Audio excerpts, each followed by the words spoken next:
Selamat pagi Indonesia. Anda menyaksikan seputar Bali terkini pukul 10 WITA bersama saya Arna Suputra.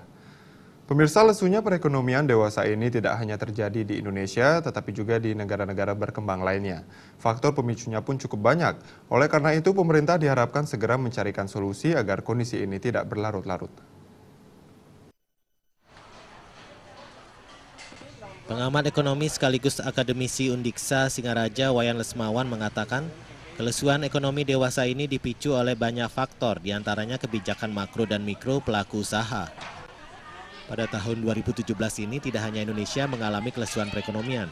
Banyak negara turut mengalami hal yang sama yang disebabkan oleh perubahan suku bunga oleh pelaku ekonomi besar. Selain itu, daya beli masyarakat turun sebagai dampak kenaikan berbagai harga bahan pokok. Optimalisasi bahan pokok meningkat sedangkan pembelian barang-barang kebutuhan menurun.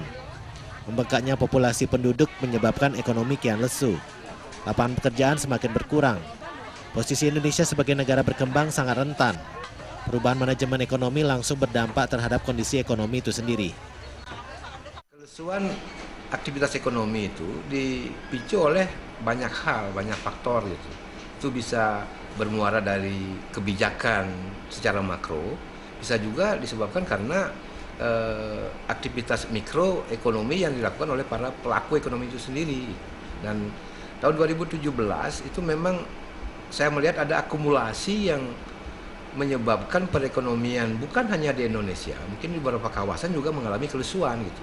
Pertama karena perubahan suku bunga yang dilakukan oleh Fed Bank itu. Kemudian oleh beberapa pelaku-pelaku ekonomi besar dengan merubah struktur kebijakan bisnisnya. Dan ini secara langsung berdampak pada perekonomian di beberapa negara, termasuk di Indonesia. Namun di tengah lesunya perekonomian, UKM yang bergerak di bidang kuliner dan retail, serta penjual kebutuhan pokok lainnya tetap menggeliat. Mereka tidak terlalu terpengaruh krisis ekonomi yang sedang melanda negeri ini. Komang Yuda, Bali TV. Kami akan kembali di seputar Bali terkini 1 jam mendatang. Selamat pagi dan sampai jumpa.